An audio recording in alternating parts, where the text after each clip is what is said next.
Yo, what's up, everybody? First podcast of the new year. Technically, episode 4, but if you're hearing this on Apple or anywhere where you get your podcast, this is gonna be episode 2. But we're just gonna keep running with 4. I'm Steven, aka Khan. That's what usually I go by, and this is Matt. Say what's up, Matt. It's popping, y'all. It's popping. Another episode. Yeah, another one. Hopefully in the books if everything goes super smooth. How was your New Year's?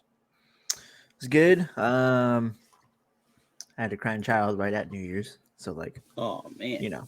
Other than that, it was good. I mean, time with family, good food. I got the first 3 steps of Rubik's cube done, only for my nephew to mess it up. But yeah, Yeah, he was so stoked that you got that far, and then he was like, "Not today, not today, yeah, Uncle Matt." Yeah.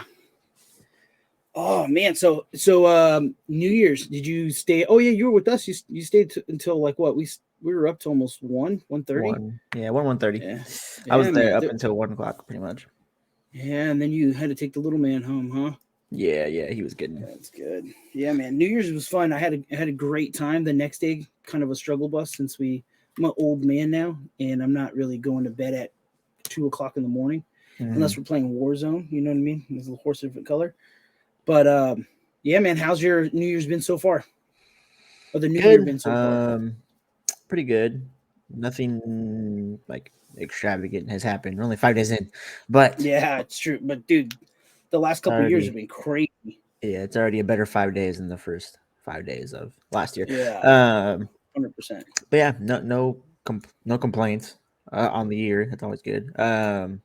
No like crazy success stories yet, but we'll get there. Yeah, man. We'll get We're there. getting there. Definitely getting there. We're hearing a lot of there's already crazy news breaking, especially like me and you are both football fans. We both play fantasy football, Mhm. and we're in a dilemma right now because you're in the championship in 2 different leagues. You're winning, you're losing, but it's on standstill. It's kind of on hold because of that Buffalo game. Yeah. What were your thoughts on that? Yeah, well, first and foremost, obviously, prayers to Damar Hamlin and his family. For sure. He sounds to be doing, I don't want to say good, but better, getting towards the right direction. I think today they announced that throughout the night he had woken up. Um, as odd as it sounds, his first question was, "Who won the game?" Um, and the Yeah, man. doctors, and he wrote it down. Like he can't speak right now. He had to write it down. Yeah, Um, and the doctors just replied with you, like you've won the game of life, kind of a thing. yeah, Which for was a sure. cool sentiment. The other good news with him is that neurologically speaking, like his brain has it's still full capacity as far as they've known and tested. So literally seems like the absolute best possible situation. They're saying that he is on track neurologically and just pacing to kind of go back to normal, like just Yeah, after he recovers, he should be able to live a normal life still. And he's pretty young, 24. It's a year younger than me. Um, so man.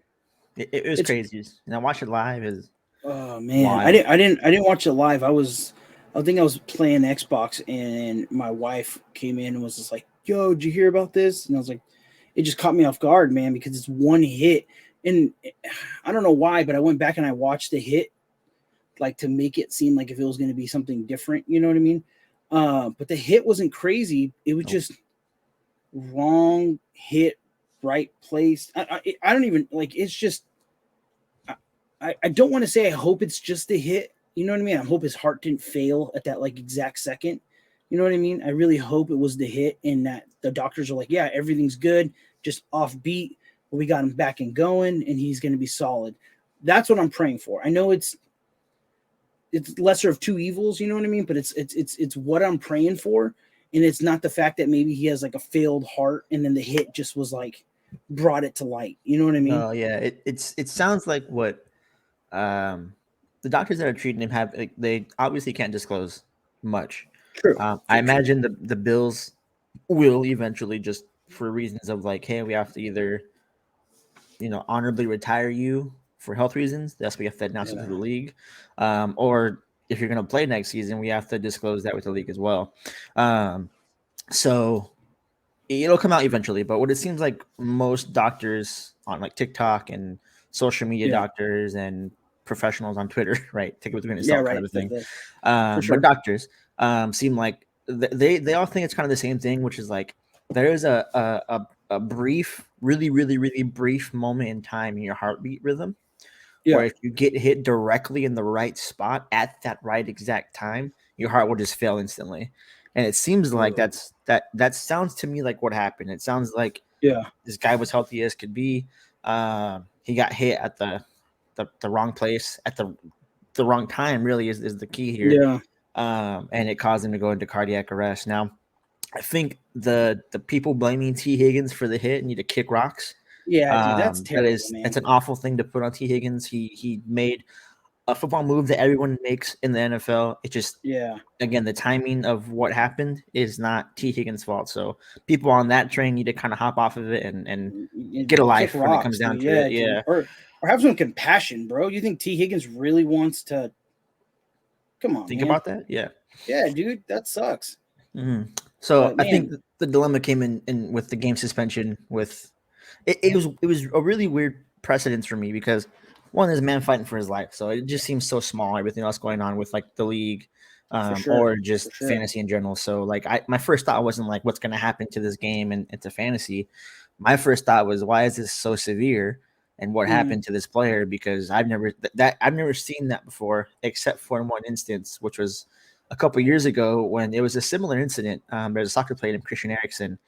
He just collapsed at the Euro. I watched that live too, and Yeah, it was very similar. Like players got around him to help him to see what happens. Ambulances rushed on immediately. They were there for yeah, about 10 minutes trying to figure out what was going on, and then he was all of a sudden taken in an ambulance. It was the same exact thing, cardiac arrest. When it came down to it, it was different the way it happened, but the cardiac arrest part was the same. And for all intents and purposes, I think what we've seen is that both of those men, Erickson and Damar Hamlin, like for all intents and purposes, were like they were dead. They died, and a paramedic saved them. And then they are what they are now. Now Christian Eriksen got to play soccer again. He's playing with Manchester United. He got cleared to play and everything like that. So I'm hoping the same for Damar Hamlin. I pray his mom's okay. His mom going out of town to go watch him and seeing her son collapse like that. Not just collapse, but like again, like for all intents and purposes, he died. Um, is it's just traumatizing. I think my wife immediately looked at my baby, who was only 2 months old, and said, "Yeah, football's not going to be in your future." I didn't blame her I in had this the same. situation. I had the same talk with my son, but not to the fact of because hockey causes heart attacks. More of let's just be honest, bro. Like your side of the family is not super tall. My family's not super Yeah, it's tall. true. You know what I mean? Like there's a lot of sports in the world we could play, and football just not one of them. And the Mhm. fact that like some coaches let kids get hit at an age where they don't need Encourage to it. get hit, yeah, they encourage it. It's just like, yo, man, like if they're saying the brain's not being developed, finished being developed until 24 years old, like I'm not having my kid get a trophy and get CTE at the same time. I know it's an extreme, but at the same time, it's like that's all you got is your body, dude. You know what I mean? Mhm. What if you're not going to go pro? And I don't want to put like a parameter on my kid, but as a father, I got to protect him from stupid decisions as much as possible, just because I want my son to play a game. You know what I mean? Yeah, yeah, yeah. I think Yeah, it's crazy. I think I love the NFL. So, like, what can I really say negatively about it when I encourage it and watch it every single time it comes on? I do think the NFL openly and admittedly the last couple of years knows that they have concussion CTE based issues, and I think that I, Thanks for the follow too. there's a Yeah, severe study that we see for the NFL that we know for a fact leads to CTE specifically. Um, I don't blame parents. Like I don't think it's bad parenting per se to put your kid in football. So I don't think I'm saying that or anything like that. I'm just saying I don't think it's going to be my son's cup of tea. Number one. Number two, I'm not going to be the one to sit there. I'm not going to deny him not whatever he wants to do, but if he wants to try a sport, cool. We can try flag or something like that, or something small. But I can't actively sit there and not tell my son about the risks that are inherently directed to a sport specifically, right? So like you said, like Yeah, hockey, there's points of injury for any game, for sure. right? But Contact. it's more physical than it is a mental thing. And when your neurological synapses come into play, Yeah, man. it creates a precedence for a different kind of conversation with your kid, obviously. So Also for two different ways too. Like in soccer, you could break a bone, right? You could break a bone, you can come back from that. You have a heart attack or you get brain damage, the heart, it's uphill battle. the yeah, that it's over for that heart. Mhm. The heart, for one, the heart doesn't get you can't get cancer in the heart, but the trade off for that is the heart is not going to rebuild itself. The heart doesn't get like, oh, I had a hard problem here, let's rebuild it. You know what I mean? The heart is Mhm. just is what it is. The brain's the same way. You can't just go give it time and it'll go away. Like it just is what it is. And with like soccer, there it's weird because I'm not a soccer fan or a huge soccer guy, but soccer has more heart attacks than like almost any other sport. Mhm. And I never really thought about that until like this was going on. That and you played soccer growing up almost your whole life. Yeah. Um, the the cardio that soccer players doesn't get enough respect because those dudes are either jogging. It's like, dude, just jogging. No, jogging for how long is a soccer match? 90 minutes. I know they're not jogging a whole 90 minutes, but they're how much is a half? How long is a half? 45 minutes 45 minutes plus plus stoppage time. Yeah. plus stoppage time. They're not standing still. You know what I mean? They have to run over here, run over there. They're constantly moving. Mhm. And I think if football was more faster pace because of like timeouts and TV timeouts, I don't think their hearts are as I don't want to say strong or not as trained as like hockey players or basketball players or even not even close to soccer players because those soccer players are they're moving, you know what I mean? In a split Mhm. second, they got to get in position. And I think that's something not looked into too. You know what I mean? That like uh, I don't know how they prevent this from going on, but I do know that the NFL and sports in general is going to have to add some kind of monitoring for CTE in heart. For something has to change because we're seeing too much damage happening to professional athletes in the last 2 to 3 years that's just not happening 10 years ago. You know what I mean? Yeah, So, I think when it comes like to the CTE stuff, I think they have actions in place currently that they're trying to adjust those things for. I just think I that hope. it just takes one. It takes a while to even detect CTE. Most of the times, I think actually all the time, you can't get You have diagnosed to be with it until dead. after death, right? So we Yeah. won't even know the parameters or precautions that the precautions are taking currently. We won't even know the results of them until 10, 15, 20 years from now to see if they actually Yeah. work. Um, as for the physical aspect of like torn ACL, because I think there's a lot of torn ACLs in the NFL Dude, compared to most sports. 100%. Um, I think we can attribute that to the use of like the turf they use. And this isn't me Okay. speaking. This is players that I like. I watched the Yeah. Jason Kelsey and Travis Kelsey show. Great show, by the way. Check it out if you Yeah, I like got to get on podcasts. that. And they talk about all the time, man. Like the turf at certain stadiums is just awful. They hit like I think Jason Kelsey's like every time I play on turf at the Giant Stadium, it's just like the worst possible turf in the world, and that causes more prone to injury. And from I think the historical aspect of what the injuries we see that are kind of major, the first thing people look at is like, oh, is it a turf based field and how good is the quality of the turf? Um, I think most players want the turf gone. I I think know most Odell. players, yeah, well, Odell's a Odell, big, yeah, of course. yeah, yeah. Um, but it's just hard to believe that like that most sports don't have their highest athletes getting torn ACLs every day of the week, and I don't want to attribute it to like the sudden movements of the way that receivers run or something like that because soccer players move on a dime. Basketball players really cut every time they dribble the ball. So the things that they're saying are common are true. There is cuts, right? But the turf is what to me what does it besides like the hit. 100%. So. Yeah, because I remember going back in the day going to see Emmett Smith and Deion Sanders play, and I was like, man, Deion Sanders only played for like 3 seconds, and he said he got turf toe. And I'm like, Yeah, what the hell? Come on. I'm super young at the time, but I'm like, dude, come on, man, suck it up. But then when I actually got on turf and like ran, I was like, dude, it felt like the carpet was coming out from underneath my feet. I was like, yeah, I could definitely turf see. sucks. Yeah, dude, I could see somebody popping a knee or twisting their ankle or yeah, pass on that, man. But Yeah, so let's get into the bones. Prayers to Damar Hamlin and his family. yeah, We, for we sure, for we sure. we hope he continues to make a full recovery. But let's get into the nitty gritty of things. It's a very controversial night on Twitter. That same Yes. night. So actually, not even very controversial. It was more like one guy tweeted something poorly worded, and everyone jumped on him for it, and he didn't backtrack on it. So Skip Bayless, ladies and gentlemen, uh, to add some precedence to Skip Bayless.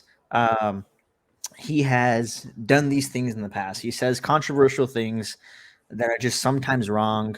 Not sometimes, most times wrong. He has a vendetta against LeBron James that we all know about. Every time Why? LeBron, that's okay. It'll focus itself.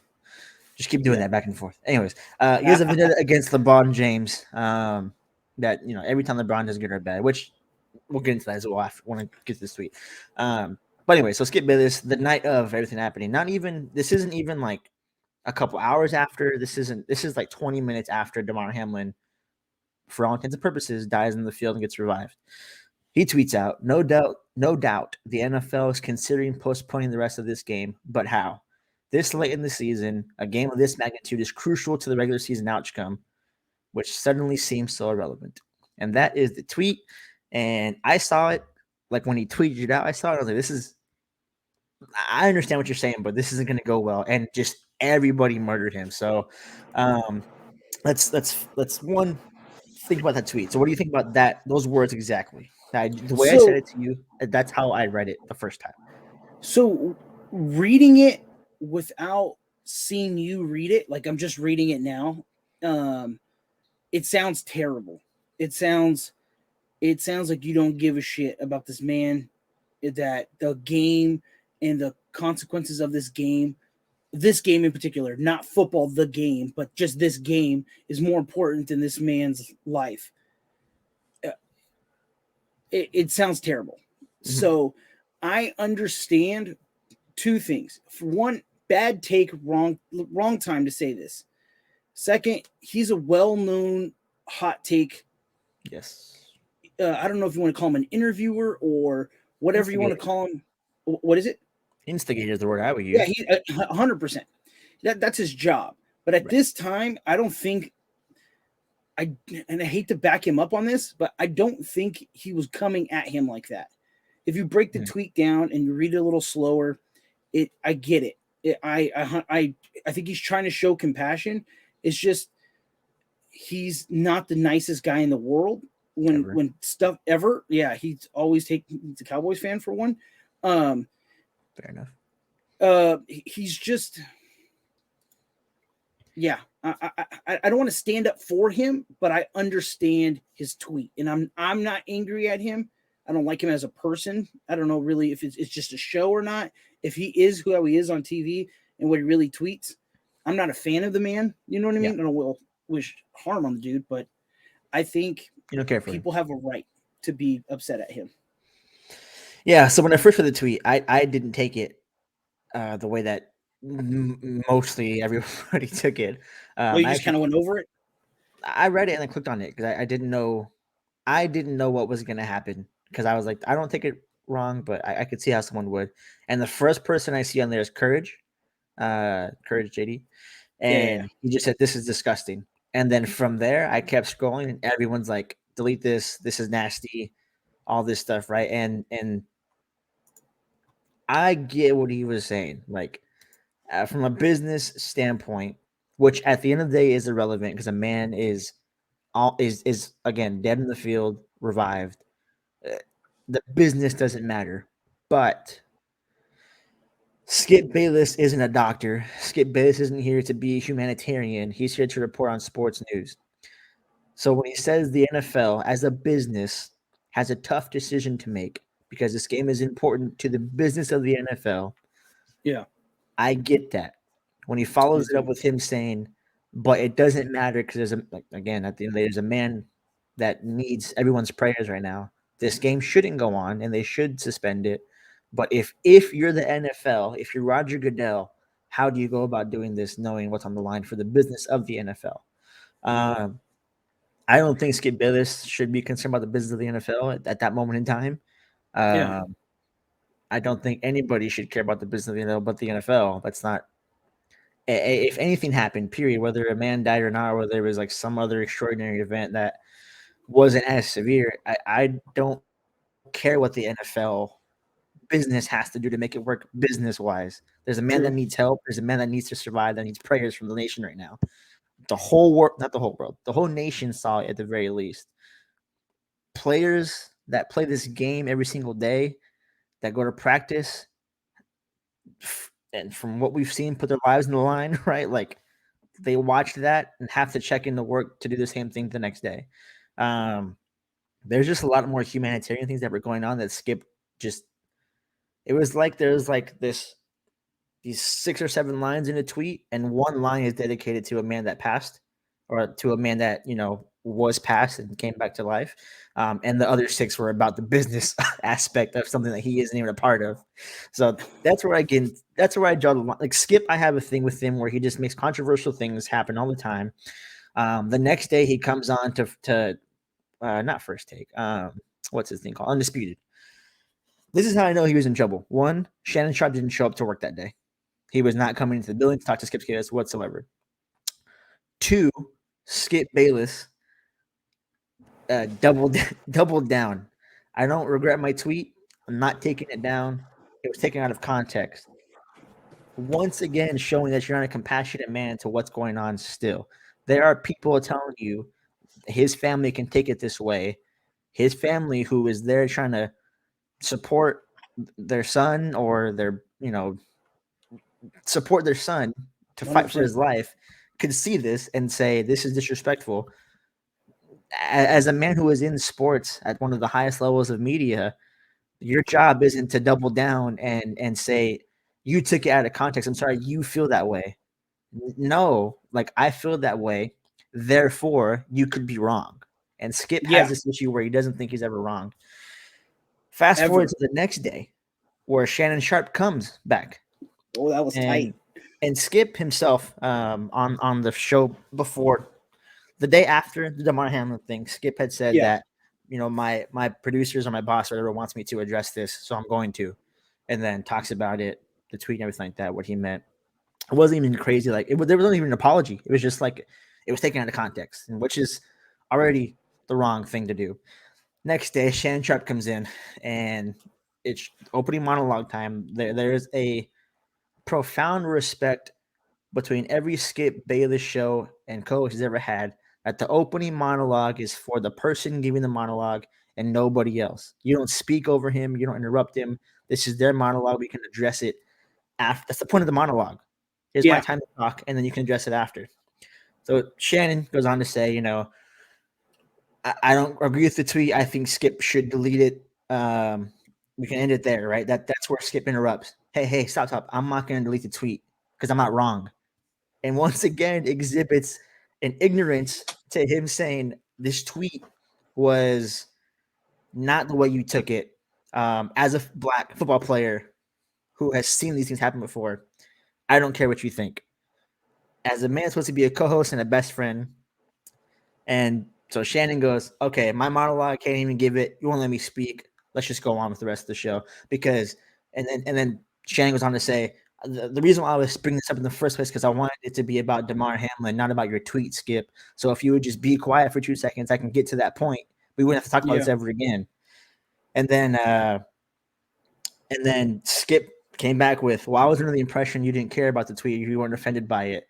And Shannon goes, I didn't come in the next day. What do you want me to say? Yeah. And then Shannon goes, clearly there was a problem with the tweet if your manager or your boss asked you to address it. And Skip goes, they never asked me to address it. And it's like, okay, well, then the day before we just saw you. You know what I mean? So I think the tweet itself is one thing, but when Skip doubles down twice in a row to someone or to people that have a direct, like, not relation, because Shannon Sharp isn't related to Damar Hamlin, but relation in football and understands the injury extent of what brotherhood in just the league. happened. Right. Yeah. That's where Skip loses me. 100%. And so I I totally stand behind when people go, hey, and I always back people up when they'll text something or say something, and I'm like, hey, I think you're taking it the wrong way because that person's intention is not, they're not an evil person, you know what I mean, or they're Mhm. not they're a good guy. They wouldn't. You're probably just taking it a little. You're taking it wrong. Maybe the person's having a bad day. Yada yada yada. It I'm a firm happens. believer of that. It Yeah. happens, especially in text messages. But when you have Skip Bayless, who's always coming with the wrong intention, and then you have an error that could, I still believe it's an honest mistake, and rereading the tweet, going, oh man, I didn't get my clear message across. My bad, guys. There's a time and a place to be the bad guy on a TV show. This isn't it. You know what I mean? Yes. My bad. I apologize. Prayers go out to the mom and the family. That's all he had to say. Nobody's telling you to delete your tweet. They're just saying, hey, um, can you break this down? Because it sounds like you're being an ass. You know what I mean? Mhm. And if you're a co-host, the guy who's the other half of you making money doesn't come into work, that should tell you, man, that like maybe you are wrong. You know what I mean? Yeah. And then to cut off Shannon Sharp, who I have so much respect for Shannon Sharp Oh, as just a leader, as a person. He the patient stands by man. his moral.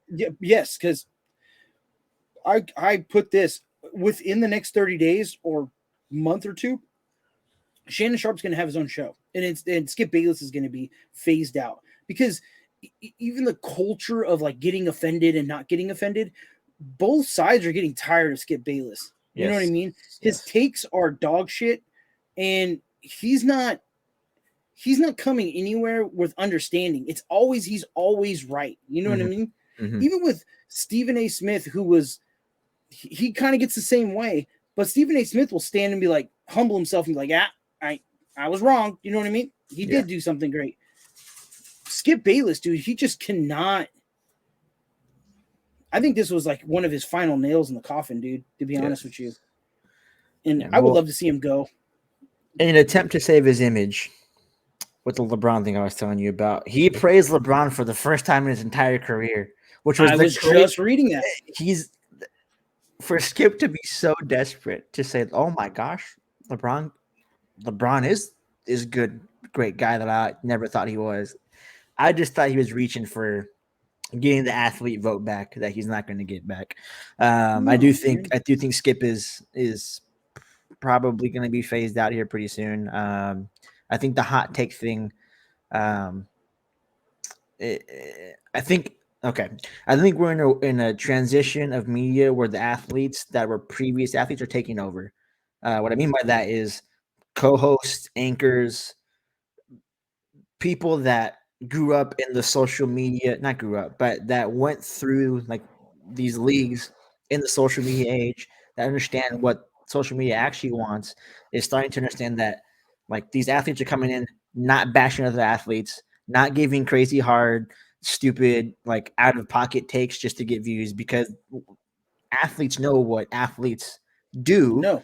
Yeah. and athletes know what the people who watch their sport are coming to see and hear. And so I think the days of Skip Bayless who averaged 2 points in high school basketball and that's the best stats he's ever had. I think it's just coming to an end in general. Most people that don't know sports, there aren't legends like Scott Van Pelt, right? I don't think he played a sport as far as I know, but he's Scott Van Who? Pelt, right? Like Ernie. Oh, Ernie's the same way, right? Like he wasn't in any sport that we know, but he's Ernie. Skip Bayless isn't in that class of people to where he's untouchable in this world. And I think they're gonna find a new anchor for Shannon Sharp to share with. And Shannon Sharp, I think, is good. dude, Um, I'm a huge between fan of Shannon Sharp. Huge yeah, fan. between this and the Tom, did you see the Tom Brady thing between him and Skip? Dude, I was reading about it, but what happened? So there was like a disagreement about how it's a debate show, right? Like there's it's a disagreement about how Brady's been playing this year, right? Yeah. And And I'm a Bucks fan, so yeah, he's playing terrible. At the end of the day, it's terrible. I mean, maybe not terrible like per quarterback standards, but for Tom Brady standards, this is awful. Mhm. Congrats on clinching your division with what 6-7 wins. Like that's great, I guess, but this is not Tom Brady football. I'm sorry. Well, it's 8-8, but you know what I'm saying. Whatever, same thing. You guys almost lost to the Saints. I mean, and the Panthers. We're about to have lottery picks, and you guys almost. Anyways, so not Tom Brady's best football.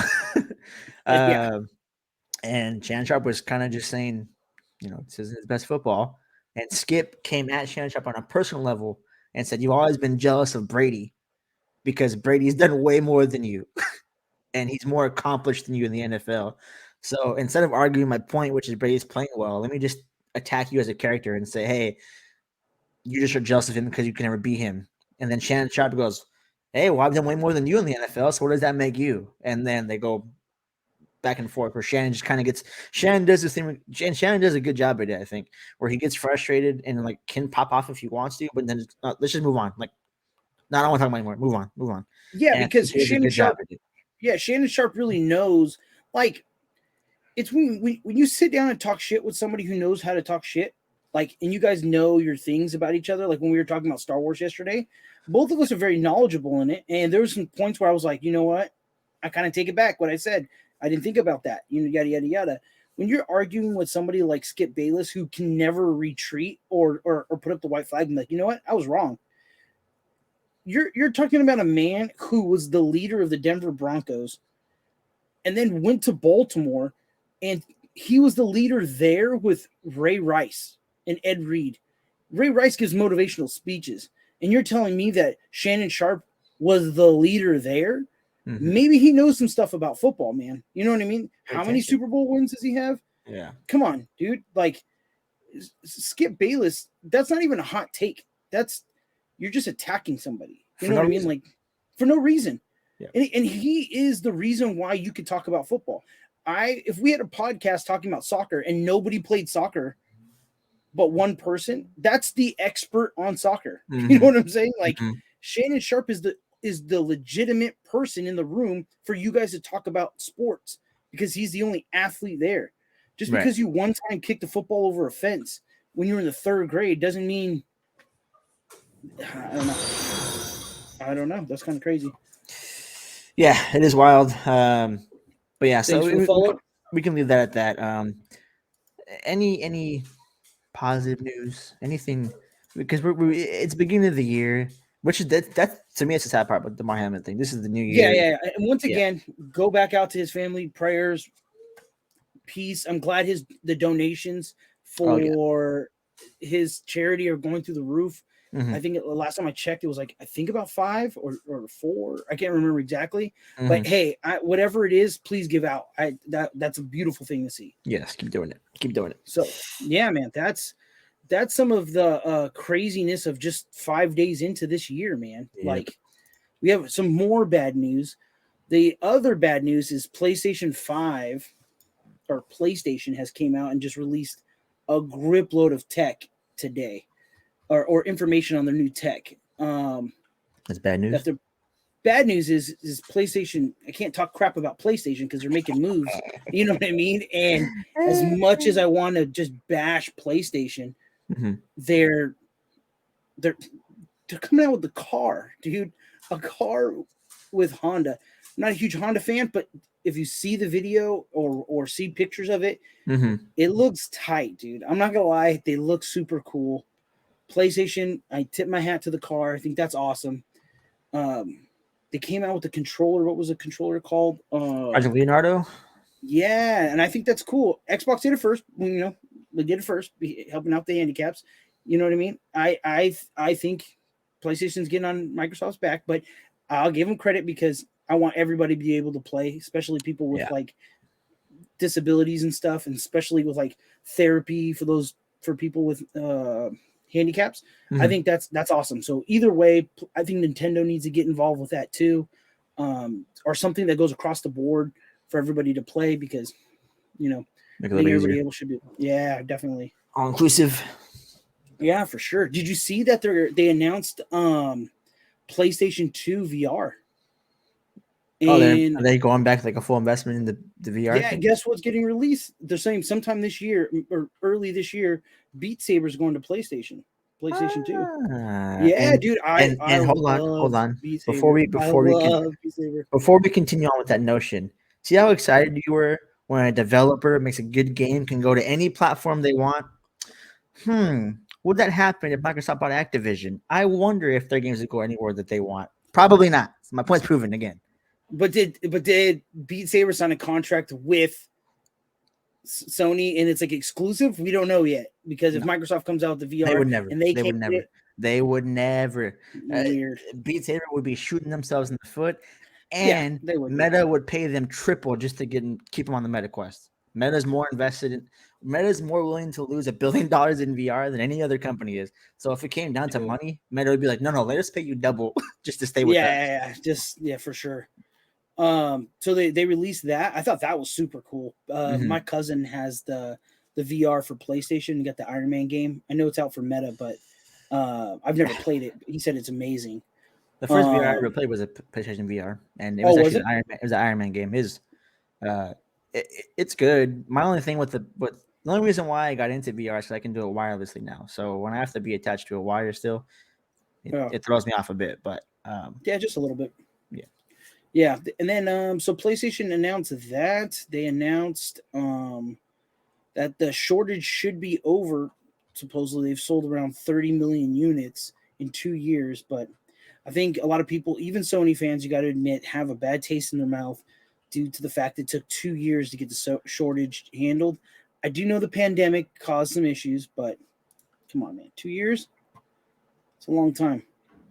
Yeah, I Very think long they're time. what I'm gonna be honest with you. I think only the difference of Microsoft figuring theirs out and Sony was only like a year apart, right? So it wasn't like it was like, oh, finally after 2 years of Xbox being widely available, now they're gonna finally do it. No, it's about 1 year that Xbox has been widely available. Still a year gap, so I agree with you there. I think the 30 million units sold kind of speaks for itself. But what did they say? What did they say? What the issues were with? No, so they don't really go over any of the issues of it. They just said that they had some shortages and that the drought is over. That's what the CEO of I guess the place I don't want to say PlayStation. Oh, I guess PlayStation. He Sony. came out or Sony, and he said that the drought should be over, and that they're going to be releasing. You should be able to find PlayStations in your retail stores. So. A semiconductor chip shortage limited Sony's production. This isn't him saying it. This is like analyzing it. Of the new PS5 consoles. Other supply chain issues prompted global coronavirus pandemics didn't help. Does Xbox not use semiconductors? Like, what is that the excuse? That no, I think it's because of Microsoft's like they're a computer company at first. You know what I mean? So I think they have those lockdown factories where they have like exclusive parts already. You know what I mean? And I think it took Sony a little bit to get in contact, or maybe in contract with those guys. Yeah. Where let's be honest, dude, Microsoft has a monopoly on the operating systems. You know what I'm saying? So yeah, they know they have their ways. Yeah, fair enough. But yeah, man. So I'm happy because, like I said, I wish everybody can play. There's people I know who are still looking for PlayStation 5s and don't want to play $800 to $900. I know you're one of them who were like, I'm not going to go crazy on this. Yeah, but my thing with the PS5, and this is the first time I've ever felt this way about PlayStation or about any console in general. I haven't bought a console. Well, my PS4 I bought, right, but that was years ago. But I'm in a boat right now with consoles, period, where if it's not a gift, I'm not getting it myself. So if my wife wants to grant me a PS5 at some point in my life, fine, go for it. I'll love it. I'll play it every day still, right? Next gen consoles are elite, and the PS5 is better than the Xbox, right? So I mean, I have to play it at that point. That was trash. Skip Bayless over here. So if it comes to me magically, then cool, right? I think I was this close. So when Thiago was born, my baby, little boy, I was this close to getting my sister. She wanted to know the middle name before anybody else. So she had bribed me with the PS5, and I wonder what sister that is. Yeah, I did say yes for the record, and I would have said yes to it. she did say, "Hey, tell me it then," but I needed it Yeah. like I need the PS5 in hand kind of a thing. Yeah, and you have to have receipt like in the other Yeah, hand I just in need case. proof of it. But yeah, so let's transition. Sony, shout out you. You made some good news. Yeah, good job, Tony. You made Steven believe in you 1% more, and that's 1% more than before. So did you see any news regarding anything you want to speak about before I get into my two topics that are kind of, or I guess There three was topics nothing. that are There kind of was weird? nothing really crazy that stood out to me in the last couple days besides the NFL thing. That's really been what's been on my mind. Mhm. I've been listening, and I'm not ready to talk about it because it's kind of weird. Is that new AI development, that Chat GPT thing? But I'm not 100% sure what that even is yet. So I don't. Oh Besides yes, that, yes, besides yes, I that, did see that actually. yeah, I saw some headlines on it. Listened to some podcasts that people were talking about it in, but I haven't gone deep into the murky waters of exactly what it is. Mhm. I know it is open AI source where you can Yeah. ask questions and have it do things for you. I think I saw a TikTok of a guy cheating on his exam. I don't know why he would post that, but he was just like asking it questions. Yeah, it was weird. Yeah. Especially when your face is in it, dude. Like, come on, you're an idiot. But Yeah. besides that, man, that's pretty much all. I've just been working and trying to play some video games when I can. Cool. So let's that Chat GTP thing. I'm interested in. I saw it today for the first time. So let's table that for next week, and let's Yeah, for dive a sure. little bit deeper. Just because I don't think we have too much knowledge on it besides it being a Google based AI. Which, hey, get your data ready, boys. I know, right? So topic number one of discussion for me. Were you around when Vince McMahon retired from the WWE as chairman? Yeah, I no, I heard why he retired, but I wasn't watching it. I stopped watching WWE many moons ago. Mhm. Still So fan, but So in July, he retired, July 2022, and it seems like he's back already. uh, I'll read this to you right now. Less than a year after the former WWE CEO ostensibly rode into the sunset amid alleged or allegation of sexual misconduct, McMahon appears set to return to the company to explore the possibility of a sale. The Wall Street Journal reports that McMahon informed the WWE's board of his intention to elect himself to the post of executive chairman. He'd be joined by Michelle Wilson and George Barrios. Uh, McMahon retains majority voting power through his shares in the company, though the post would be subjective to board approval. So he retires and yeah, he says, I'm coming back. And guess what? I'm going to be the chairman. The board goes, I don't think so. You retired for a reason. He goes, no. I'm going to vote myself the chairman.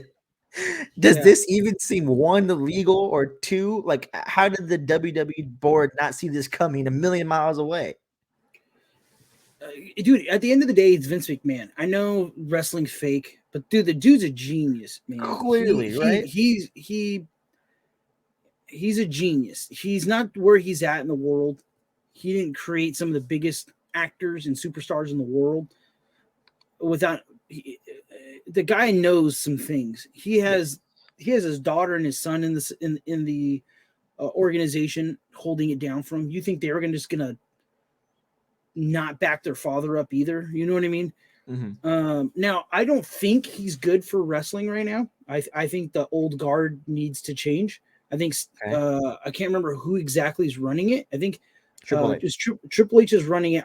I love Triple H's mindset. Like we were talking about earlier, he's coming from being a wrestler, so I think It's true. I And he's done a think great job so far, in my amazing opinion. job. Yeah. I've been watching him all the way back to, you probably don't know this, the first time he won the title against the English Bulldog when he was Triple H, Hunter Hearst Helmsley or whatever. I've his character and just him as what he's been doing, taking the new breed and just making them into superstars. Yes. The Very fact good that I job, Ed. know the fact that I don't watch wrestling and I know who these guys are shows Triple H's he got it. You know what I mean? Like I Mm-hmm. haven't tuned into, I couldn't tell you what show's called, but Mm-hmm. the fact that I know who the family is and I know who certain people are, let Triple H run it. WWF financially, I don't think is struggling.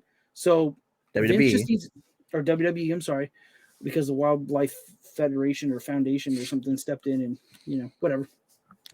I think Vince needs to sit in the back, drink his little cocktails, take some sexual assault classes because 4 different women, $12 million, buddy.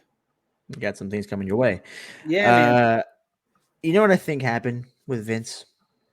Why I think he's doubling back and saying, "Nah, I probably shouldn't have retired." Because of Yeah. Deshaun Watson. Oh my It's not gosh. ironic that Deshaun Watson's playing games again, and he's like, "Wait, if this guy who has 30 people can come back and play, I can Yeah. come back with 4 people." Um, Now, both alleged, right? Deshaun Watson, for all intents and purposes, is on paper and legally innocent. Vince is the same way as well. What I'm saying is these sports personalities are seeing Deshaun Watson do it and saying, "Hey, he didn't become the next R. Kelly. He became Deshaun Watson still." The board did tell McMahon that it would welcome his help on a potential review process for the sale. But when they say that, it's because McMahon told them, "Hey, since I'm the majority shareholder, I'm not going to agree to a sale until I'm the executive chairman," right? So their response was, "Okay, you can review the potential sale, but True. his return would not be in the shareholders' best interest." They also asked McMahon to repay expenses incurred by the company and that he not return during government investigations into the matter. McMahon said he would continue to work to reimburse the company, but would not agree to not return to the company. Uh, the board messed up. Why didn't they just buy his shares out or dilute him? Like, I know it's not like as black and white as it sounds, but from what McGann's is saying, he's saying that he got some advice from somebody, and that's what it was, quote unquote, bad advice. That's why he's coming back. Why didn't that same advisor? The board should have stepped in and said, "Hey, per the advice of the board, if you're gonna step away from the company and not be chairman, let's dilute you down to like 49% instead of majority, right?" Yeah. Um, it's just bad. That's just it seemed like the board was so like McMahon controlled the board so much out the years that they just didn't know what to do without him. So they just let him step away without having like a repercussion of like, hey, he could possibly come back because they don't know that. Like they're not the business Yeah. savvy men that McMahon is. It's like, how did it get to this? Right, I, McMahon having so much power is crazy. I really think the board generally tried to help him. I Fair think enough. these cases came out and they were just like, hey, to save face and to save the company, to save your legacy, your father's legacy of the WWE, you fade out, you retire. No one, the world needs an answer, right? Mhm. Deshaun Watson's answer was suspension. He got suspended. You know what I mean? He paid those Mhm. fines. He paid those fines. He left. That's what they wanted to see. He shouldn't be in this entertainment, yada, yada, yada. I think the Mhm. board was like, cool, Vince is out. He's still going to make his money. That's how he's going to, his 51%, And I think they just took it and didn't think like, oh, he's going to come back. You know Yeah. what I mean? Because it's sexual assault, dude. It's not like Yeah, that's what it Vince is at got the end of the day. drunk at a bar and just got a DUI. Don't get me wrong, Mhm. DUIs are terrible, but like 4 different women, yeah, bro, like Yeah. you need to step away. And Yeah. I think the WWE's office, they dropped the ball hard, dude. Mhm. Hard. Yeah. So I think that I think there's a lot of work to be done with by the WWE. I think this could get ugly really quickly. Honestly, I don't think it'll distract from what the WWE puts on because their business has never distracted from their entertainment. I just think that it's gonna get crazy pretty quick. Like between like legality things in the higher like if you're interested into like legal business, this would be a good one to keep on following and watching. Yeah, definitely how Um, it plays out. yeah. So next topic conversation for me. Let's talk about DC and Warner Brothers and how the excitement I had for James Gunn is quickly dwindling. um, so Just evaporating. Well, actually, maybe James Gunn hasn't had maybe not James Gunn, but DC Studios has not gotten any more impressive since he's taken over, what I should say. So in around 3 months, right, they hired James Gunn, they completely nuke their entire DCEU, start from ground zero. And when I mean nuke it, I mean nuke it. There isn't a single person coming back, not one. Well, actually, there's one person. I forgot who it was. I think it was a James Gunn character. Anyways, they fired the fan favorite of that universe, which is Henry Cavill. They retained Amber Heard as Mara, which is right. They didn't fire her yet. Um, they continued on with Ezra Miller's Flash, which and they're saying this is how crazy I think this is. But like this is either DC is grasping at straws here, or it's going to be a good movie. It's going to not matter. DC has purchased Super Bowl ad for the first time in like 13 years, and it's for the Flash because they say they believe in this movie so much and how good of a plot it is that they need to like do so much marketing for it because it's gonna blow the box office out of the water. That may be true. I think the problem becomes who cares, right? Like I get you excited about this script, this thing, but who cares? And then as of what I've seen today, it seems all relationships with The Rock are just gone, soured out the window, right? So besides Jason Momoa, they have no person remaining. By all intents and purposes, they've ruined relationships with everyone that's been there. Gal Gadot, Zachary Levi, I don't know. I think he's pretty excited still. Henry Cavill. Just seems like they're gonna.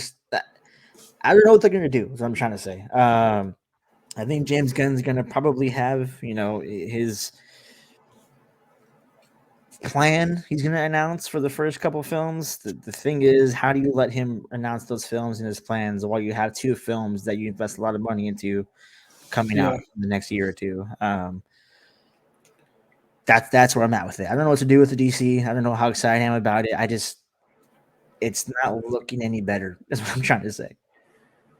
I think DC is. I don't know what's going on with DC.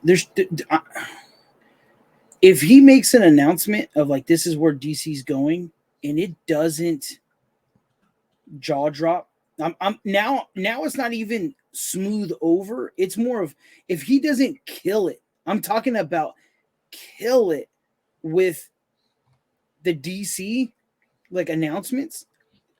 I'm going to pray for that man because Yes, dude, you're rewarding the Flash actor. What's his name? Ezra The dude Miller. who's playing. What was he doing? Saying racist remarks or something like that, and He did a lot threatening of people. things. He did a Yeah. lot of things.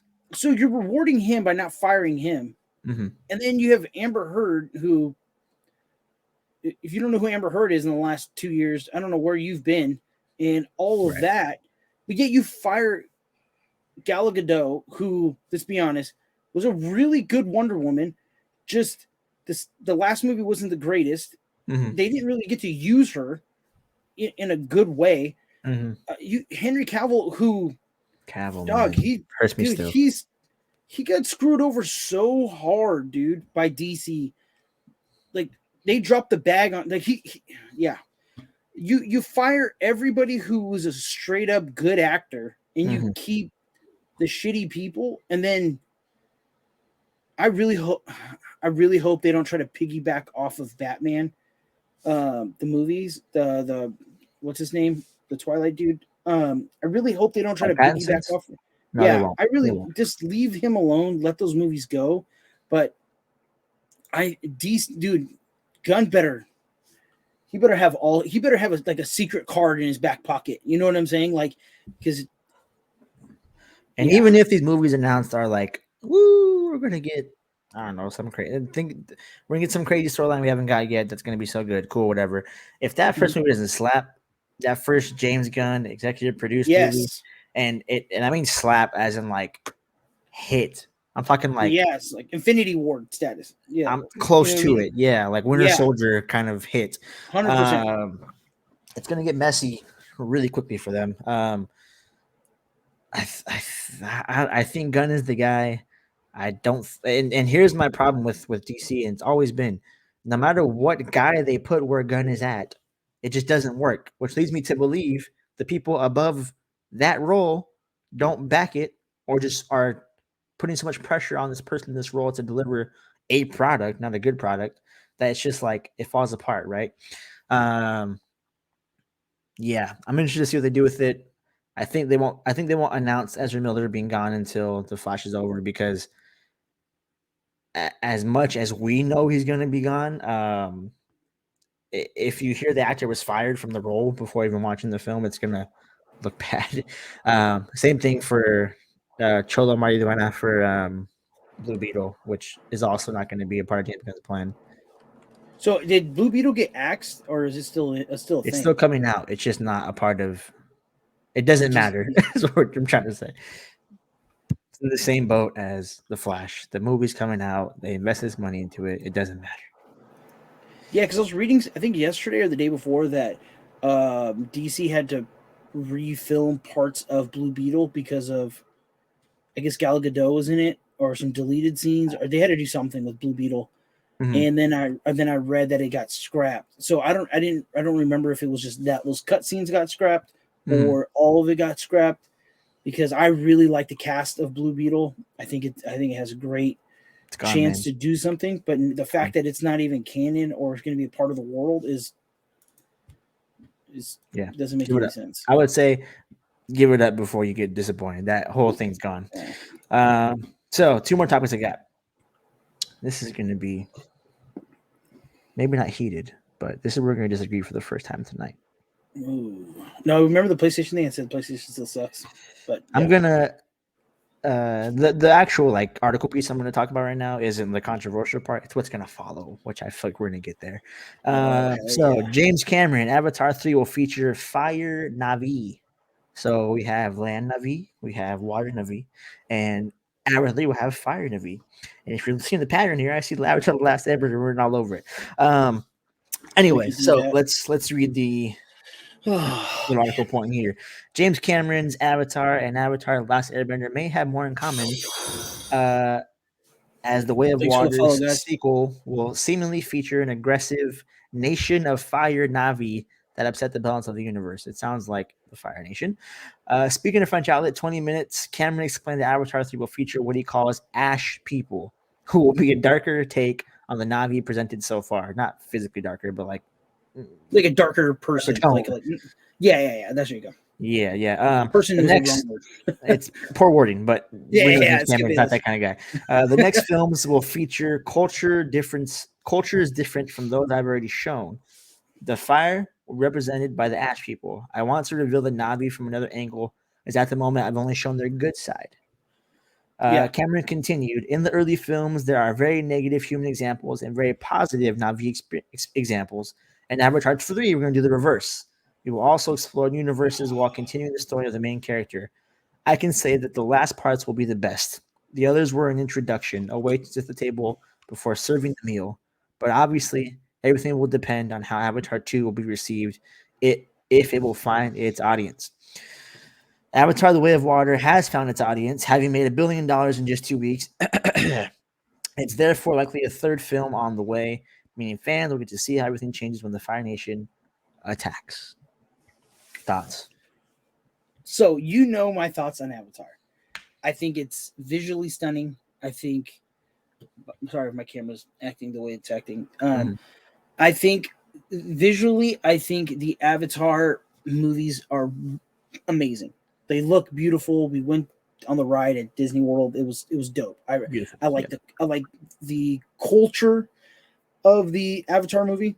I like what they bring to it. The whole world's definitely stealing some stuff from the airbending thing. So I'm a little upset about that. But I just feel like in the first film. The first film, I feel like the story was a little underdeveloped. I feel like like I said, it reminds me of Pocahontas, but it just never got me. I feel like I wanted to become a huge fan. Maybe I need to rewatch it. You know what I mean? Again, with because I haven't seen it in forever. But I don't want to say the second one's gonna suck because I haven't seen it yet, and I want to give it its fair shake. It's just a Mhm. couple of people who I really respect when it comes to movies. They weren't big fans of it, Mhm. and most of the time, my line, like what I believe in it, Mhm. I'm really close to those guys. When they say it's a good movie, I end up watching it, and it is a good movie. To me, you know what I mean. Avatar. And the Avatar, Yeah. they're saying it's not a good movie. So, but I think I'm going to go watch it this weekend. I think I'm going to try to go Saturday morning or Mhm. maybe Saturday night. If you haven't watched it, have you watched it yet? I'm not.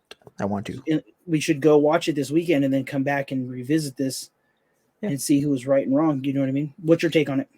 So, with the announcement of what I'm seeing here, I think, okay, I'm trying to get my camera to focus. Sorry. inherently speaking, from what you just said, the first one, oh, there's hints of The Last Airbender ripped off or whatever. Let's not act like James Cameron made that movie right after Last Airbender came out. Okay, that movie was 10 years in development, and it came out in 2009, which means that Titanic came out, and he was right on to writing this movie. Yeah. Avatar: The Last Airbender was released when? It's someplace in the 2000s, so it doesn't really Right. matter in that sense. So how could he possibly steal from something that Bro, he's already done? That's the first did thing. did he have this in the did he have the whole water, ice, air, all that in the can already, like the idea wise? Or did he, like, as he was writing this one and the next one, kind of came with it and just kind of kept going? You know what I mean? Well, let me get to that. Sorry. I will address the elephant in the room, which is this whole fire thing that we're seeing now. Or what I think. I don't know James Cameron personally. I don't know anything about his design process. I just know that what I think I know, which is why we're slightly unqualified. But that's Yeah, anyways. definitely. So the first Avatar film, we talked about hints of the Last Airbender in it. Fine, they both fly. I guess like cool. Their villages are in the air. Some of them, not all of them. Yeah, That's about it. That's the only thing in common I think they have with the Last Airbender from the first film. The for first film. sure. Yeah, yeah. And the first film to me was visually groundbreaking, and no Yeah, one can ever deny that. I don't think. no, it's a good Um, movie. It's in visually amazing. 2009, it's holding up to the box office numbers of now, which tickets are more expensive now. Um, That movie didn't come out in 2009. yeah, the first Avatar. I thought it came out. Wait, I thought it came out way. No, 2009 is the right. Should be the right year. My point is the ticket cost of 2009 versus now is significantly different, by about $2 or $3 per ticket, and he's still in the top, I think, 5 of all time, box office wise. Uh, so that's the first thing I'll say about like the visual aspect of Avatar.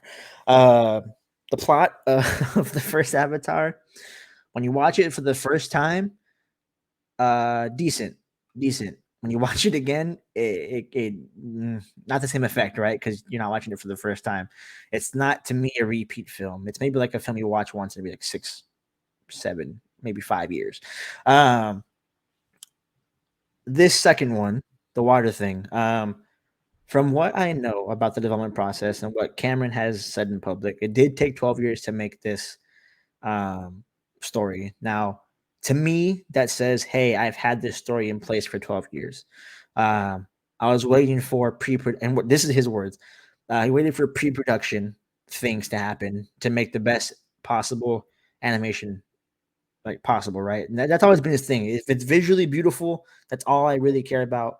This film is going to be, from what we know now, mostly underwater based. I need to have a good standing of what CGI is going to be and what I want it to be. So it might take a while for me to develop that kind of thing.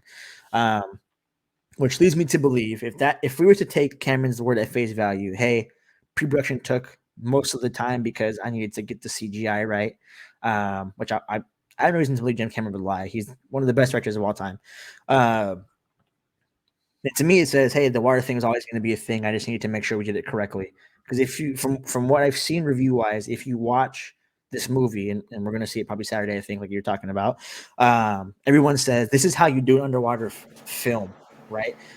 When you're watching Wakanda Forever, which I don't think you've seen yet still, there's a scene Mhm. where they go underwater to see Namor's village. That's a beautiful scene. And Yeah, that's what I heard. they're saying this blows that out of the water. Which leads me to believe if the water is done correctly and the CGI looks like it's like if I'm immersed by underwater for the very first time, because I haven't been before. Aquaman was not a very good CGI experience underwater. Um, Wakanda Forever was good, really good, I think actually. But I wasn't like immersed into this world. If I get immersed into a world where I'm underwater for the whole time, and it seems like these things could exist underwater for the very first time, I concede my point to him, which is, hey, maybe it did take 12 years to make this because of this. For sure. Which leads me to the point of I think he had it already planned to be the water thing. Um, I don't. when you get into the elemental stages of anything, right? If Mhm. the basis of the story is that these people are one with their planet, I have to believe that that means every single aspect of the planet is one with them as well. So we see the animals, we see the earth in the Yeah, first makes film. sense. We're going to see the water in this film. If there's only four elements to grasp on, if a planet has those four elements and these people are grasped and grounded to their planet spiritually, then I imagine there's more tribes that do different things regarding Yeah, for elemental sure. things. So to me, the fire thing makes sense.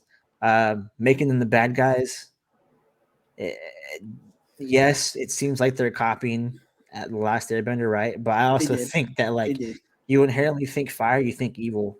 Sure. From the Yeah, let's be basis of the honest. beginning of time, right? Whether you believe the Bible or not, like hell is a pit Yeah, of fire, uh, and that stigmatism of fire being a really bad thing and be a really dark thing has carried on for sure. forever. So it makes sense for the aggressive nation to be a fire nation in general. I do think it does look a little shady, though. I'm not gonna lie. So yeah, it does. But also too, if you touch dirt, ground, it doesn't hurt you. You touch water, it doesn't hurt you. You touch air, it doesn't really hurt you unless it's like high pressure air, but whatever. You touch fire, it You burns. burned, yeah. Speaking about getting burned, the first episode of Avatar: The Last Airbender aired December 2nd of 2005. Okay. So it was almost 4 years later that Avatar came out. You know what I mean? So I'm not saying he stole it because I've seen there's many movies that came out in the 90s that had the Fifth Element had broke down different elements of thing. So I'm not saying he stole that exactly from the Avatar. You know what I mean? Because he's working on the Avatar since the Titanic came out. You know what I mean? He just didn't have the technology to Do it. put his picture. Yeah. So I'm Yeah. not saying he stole it. Now, definitely, he could be inspired and was like, "Oh, I kind of like that idea," especially that the fact of the main characters of the movie Avatar connect to the creatures in the world. Yeah, You know what I mean? directly to the Yeah, planet. directly. So Mm. I'm not mad at that. You know what I mean? I am a little bit mad at sloppy writing because the fire people, like they're being bad guys. Like, It's kind of just like a give me situation yeah, there. you know what I Yeah. mean? It's like, yeah, so that's kind of weird, but um I am gonna rewatch Avatar probably tomorrow night, and then I'll probably go Saturday morning, and we can go watch Avatar, and then really give our 2 cents in it. So next week we'll have a final discussion on this movie because it's been in our family topics, and sitting around the table talking about it For since months. Yeah. months, literally Yeah. since your wedding, pretty much. Yep. Um, and then the next one coming out in Avatar 3, I hope it's good because they've already invested this much money into it, and I really do hope it's good. I don't want to. It would suck to suck because I know Avatar has a lot of fans and a big cult following, so I hope it's good. You know what I mean? There's a lot at But stake, man. I think it is there's an definitely 8 film plan that they're doing with this, which whoa. is crazy world building that James Cameron has to do. With what we know James Cameron wants and his standards of Yeah. things, there's gonna be money spent. um, there's a lot of risk for Disney. There's a lot of risk for James Cameron making a uh, sequel multi-movie franchise because James Cameron hasn't been a director before, and now he is. Mhm. Um, I do trust James Cameron. At the end of the day, it's James Cameron, right? The best film of all time, quote unquote, is the Titanic. So who not to trust other than him? I don't know about that. Um, no, it isn't like me. It's like when the Titanic came out, it was called the best film of all time. Yeah, Um, after the Godfather, but the yeah, I Godfather is got the you. best film of all time, if we're being It real. is. The Let's be Godfather honest. too. So yeah, I think there's a lot at stake. I think but I think me and you will get clarity on if Cameron's gonna be able to deliver a strong plot on Saturday, because the CGI effect that was groundbreaking, although it might be like a really cool underwater scene or underwater based movie, it's not going to be a groundbreaking thing because of how advanced CGI has been since the Cameron days. So he's going to have to rely heavily on his plot, especially because these films are going to be coming 12 years apart now. We're coming from a 12-year apart pre-production to now a 2-year apart pre-production that Cameron's going to have to work with and squeeze in. So either we'll see that he's going to be able to do great and carry it, or we'll see that the CGI in 2009 was just that groundbreaking to carry him over the top. From what I'm seeing, it's a good movie, but I haven't seen it myself yet. So now, to say it's the top 5 selling movie of all time, that I'm going to have to argue, because I don't think there's anything in that category or in the movie theater right now that people are, besides like Wakanda, you know what I mean? There hasn't been anything in the movie theater that's like, man, everybody's going to watch it. Because when there's a Marvel movie, most of the time, people who don't really care for Marvel movies go watch Marvel movies. It's the little kids to the old dudes who like comic books watch Marvel movies. Like, there's not a lot of movies right now that are getting me to the movie theater. Avatar, I want to go see because I am a big skeptic of that movie because of the story. But I don't want to say it sucks, or I don't want to say it's not worthy of being where it's at in sales until I watch the movie. So with that argument in place, I think the reason why you're saying that is because of two things. One, you're not invested in, and not like trying to sound facetious or like no, I'm not taking it. You're not invested in cinema, right? Like if there's a Scorsese film that comes out, you're not going to see a Scorsese film. You're going to see if that film is good. Maybe him, but he's the off one. I am a big fan of him. I love his movies, but you're right. So Wes Anderson film, right? Yeah, so it's a Wes Anderson. Then I'm not going. Yeah, but it's to me, it's Wes Anderson. I'm going to watch a Wes Anderson. 100%. No matter what comes out at that moment in time, the discount is the same, right? So let's say Amsterdam came out this year, right, with Christian Bale and all of them. Yeah, that movie was probably the only film that was out that I personally wanted to watch at that moment in time. It didn't do $1 billion in the box office in the first 2 weeks. So I think the precedence of there's not a lot of films that have come out is twofold. One, you can see that at any moment in time for any film, right? This is the film at the moment in time. Therefore, it does good. But does it do this good where it's $1 billion in 2 weeks? It does not. That's the first thing. The second thing is the reason why most movies don't have a counterpart companion to them is because of streaming services. If Netflix wasn't a thing, Glass Onion would still be out in theaters right now.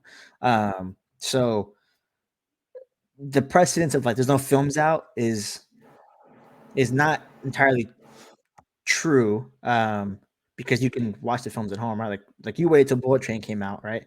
Yeah.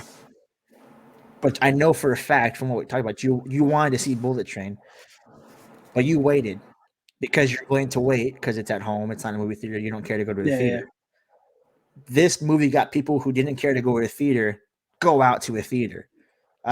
So the in the middle of July when a movie comes out that no one's heard of or whatever, just because it's the only movie out, it's the best movie available, it doesn't mean it's going to do the numbers that Avatar 2 has done. And continues to do, I think, is the key part. I think the $1 billion in 2 weeks is freaking insane. I think them doing another 500 million since then is also insane. It's been out for what, a month, maybe half a month or something like that, and it's already at like 1.5 billion. And to the credit of James Cameron, I think he has 3 or 4 films that are in like the top 10 highest grossing films of all time. So yeah, James Cameron gets people in the theater at the end of the day, is what I'm trying to say. He does. That doesn't necessarily mean it's a good movie, but I do have faith that every Cameron film I've seen hasn't been a bad movie either. For sure. So last topic. Okay, well, just to piggyback off that, I'm looking at some of the movies that came out this year. I'm trying to put them in categories because you can't put Morbius in a category with Minions or whatever. You know what I mean?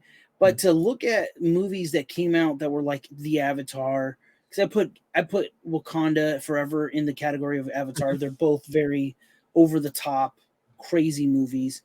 What I'm looking at is Wakanda. I see Avatar. I see Black Adam, Top Gun. Maybe you want to put in there, and then you see Talking about the movie hype this year. yeah, like the big theatrical movies. You know what I'm saying? Not like the cinema, like Elvis. Elvis got slept. Elvis was a good movie, and I think they did a good job, but it didn't have the same kind of theatrical like release that some of these other movies like Thor: Love and Thunder, Batman, um, um, Doctor Strange. These movies were like the markers throughout the year of like, oh, we can't wait till March because this movie's coming out. I think it's In only this, because okay, that's only because oh, before that, you see where I'm coming from though? Do you see I get what you're that? Am saying. I making sense? Okay, The I just average want to make sure I was making consumer who sense doesn't pay attention to movies doesn't know movies came out this year for the most part. for sure. Okay, I'm but one you of can them. say that I'm the example. Yeah, that's the thing. That's been the thing for the last 4 years, which is kind of why I like going to the movies now. Is because I see true, movies that are artistically great that belong on a big screen. Because movies were intended to be 100%. enjoyed 2.5, 3 hours uninterrupted, with you be able to soak in and be immersed. You can't do that at home. Um, Yeah. but with that being said, when you're looking at what came out this year, the films that you're going to see, just in general, are going to be mostly Mhm. Netflix or streaming based films. Um, which that doesn't discredit the theater's success because there's only a certain amount of films in there. To the detriment of the opposite, I think, actually. So Glass Onion probably carried on better box office wise and sold more if it were to stay in theaters longer than 1 week. Um, the reverse Still argument need could to be watch made, that. is what I'm trying to say, is just because the movie is the only one out or only one that had quote unquote hype throughout the year, Mhm. it doesn't discount the fact that people still went to go watch it, because there are movies that come out that people don't go to watch because they're waiting for it to come out and Disney Yeah. Plus. I think Black Gosh, Panther is going to be one of appreciate them right now. Actually, which one? I don't Black Panther. I don't think you're going to watch it if it comes out on Disney Plus, right? Which is February No, 1st. we'll By the see. way. The reason I didn't go to watch is I really wanted to take my boys, and the two times that we were going to go, everybody was sick, and I didn't want to watch it without them. You know what I Mm. mean? So to be honest with you, I really wish I could have give the cinema my money because I think I loved the first Black Panther. I thought it was amazing. Um, I wanted to go watch it in theaters now. If it's still in theaters, or maybe I can get a chance.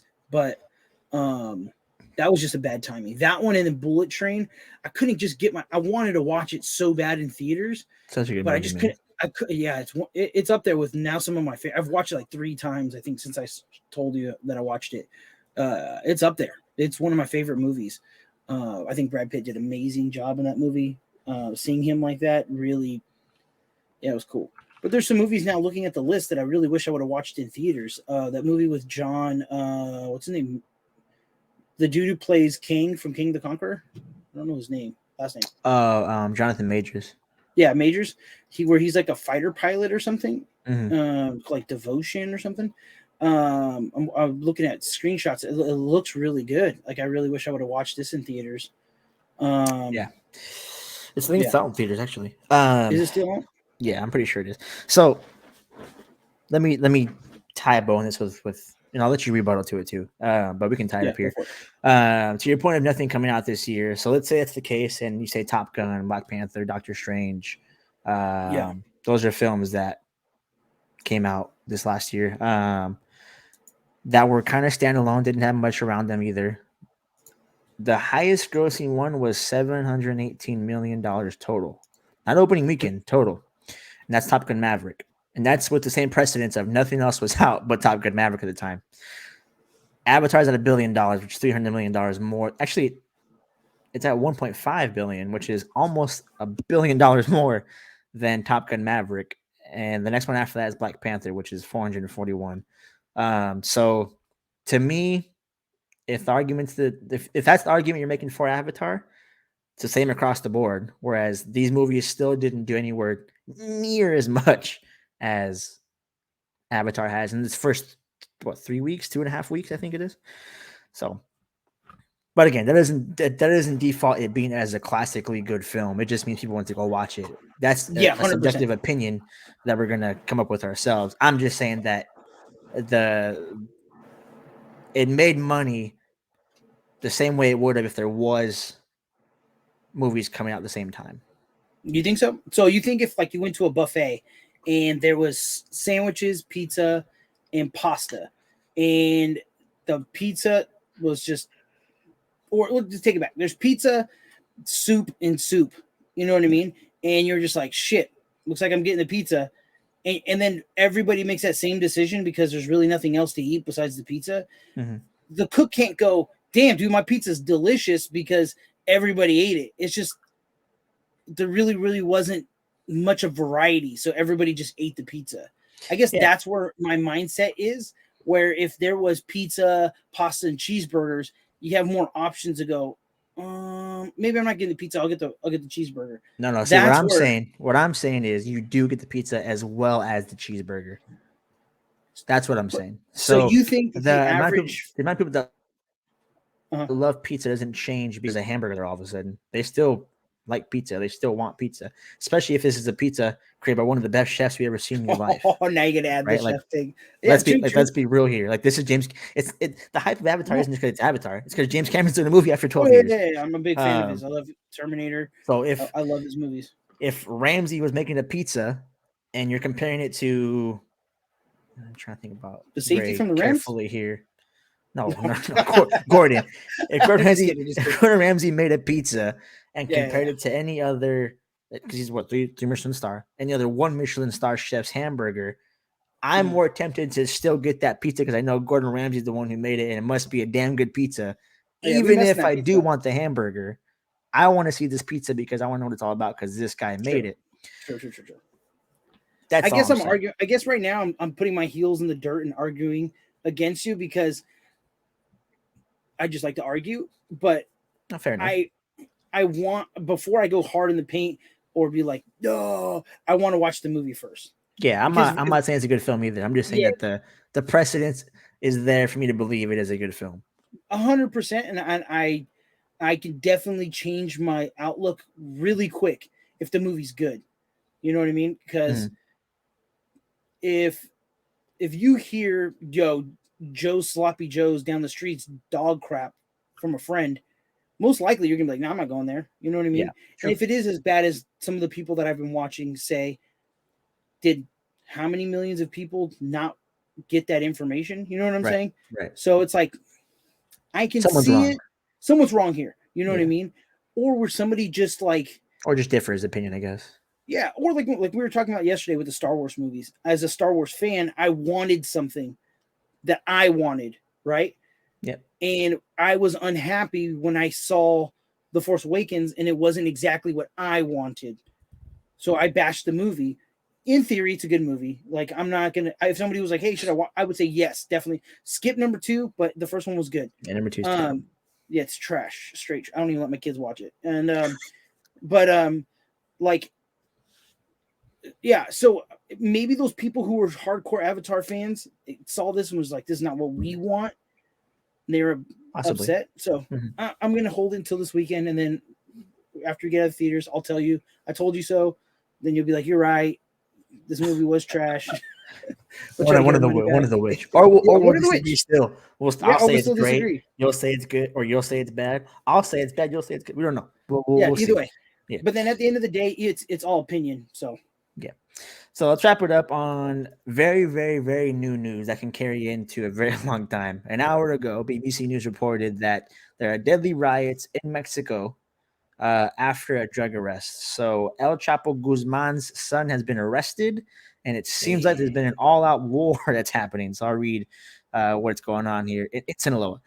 So 3 security force members have died in clashes in the state of Sinaloa after the arrest of a son of notorious Mexican drug kingpin, El Chapo, Ovidio Guzman Lopez, alleged to be a leader of his father's former cartel, which is the Sinaloa cartel, was captured in Culiacan after a 6-month surveillance operation. Figures gang members said roadblocks, set fire to vehicles, and attacked a local airport. 2 planes were hit by gunfire, one while preparing to take off. More than 100 flights were canceled, at Sinaloa airports. The state governor said earlier 18 people had been admitted to the hospital. Yada yada yada about him possibly leading, the cartel, which is no surprise there. El Chapo is in a life sentence right now in the U.S. We know that already. The surveillance operation to capture Mr. Guzman Lopez had the support of U.S. officials and has now been transferred to a safe location in Mexico City, Defense Minister Sandoval added. There's videos of like burning buses, of the planes getting shot, everything like that. They're saying nobody was harmed with the plane shootings. I think Biden's set to visit next week Mexico to go to like some leaders summit. So probably we'll have a discussion about that, I'm sure. Yeah, for sure. Man, this is Sinaloa, I guess, right? This has been the thing for a while. Any thoughts or concerns before we wrap it up? Yeah, well, we both come from a border city. We come from a part of Arizona that's real close to the border, so we know how real it can get. And I really hope, whatever way you lean left, right, I hope our president goes down there and says, "Hey, man, Get it figured out. if you get it figured out, wrap this up, dude. The Mm-hmm. people of Mexico don't deserve to be held at gunpoint while they're trying to fly in a plane. You know what I mean? Like you." I understand because culture in Mexico is totally different than here in the States. Oh yeah. But human life is still human life, man. You know what I mean? Like you can't. I saw a video earlier today. There's a guy I follow called Ed Calderon. I don't remember his Instagram because his other one got taken down. He was showing live videos from the plane, and they were showing the holes that like a Boeing was like taking off, and there was it's crazy, dude. Like the people of Mexico shouldn't have to deal with that. You know what I mean? Yeah. It just there's so much corruption, there's so much chaos down there. I just hope that everybody's cool. I highly doubt that everybody's gonna be safe. But Mexico needs to figure some stuff out, man. They either need to get off the ship and let these guys fight it out, or they need to stand behind their military and their government and stop these dudes because it's not going to get any better. Yeah, I mean, this has been a thing since the 70s, 80s. Yeah, man. It's not gonna. I don't want to say it's not gonna change. Mexico, the cartel portion of it is what it is, I should say. Yeah. And to preface this, we are both, me and you, Hispanic men of Mexican descent. Yeah. So let's not make it seem like we're coming out of pocket. Mexicans or anything like that. I've been to Mexico. There's beautiful parts of it. There's beautiful parts of it. The culture they have of their people and the pride they have of the people is immense, which is why it throws me off why they stand for this to happen. So I think it'll get wrapped up pretty quickly. I think there was a retaliation thing happening, and I think there's going to be a sense of like, okay, hey, everybody relax, kind of a thing. Whether it means like the government stepping in, as in like the Mexican government, and putting the hammer down on them, or if it is a leadership decision from the cartel themselves. The Mexican cartels have never wanted a dispute with any kind of government. They actually want to work with them. So I can't imagine this was anything other than like a retaliation situation. But other than that, man, I think. But you know that. Do you know that this is their second time arresting him? They caught him on accident a couple years back. His son. They a cop raided a house. One of the Mexican cops. I can't remember what town he was in. I don't think he was actually in Sinaloa. They raided the house and he was in there, and he was actually in jail. And the cartel brought anti-tank 50 cals, everything out, and they got him out. This a couple of years back. I want to say it was like 2018 or 2017 or something like that. He got released within 2 days. Like that, they went in there, told the military, "Put your guns down, or we're taking you guys out." And they released him, and he's been free ever since. But yeah, Mexico needs to figure this out, man, before it gets crazy. Yeah, so I think we should sign off there. Good podcast, a lot of discussion that honestly was kind of off the top from us.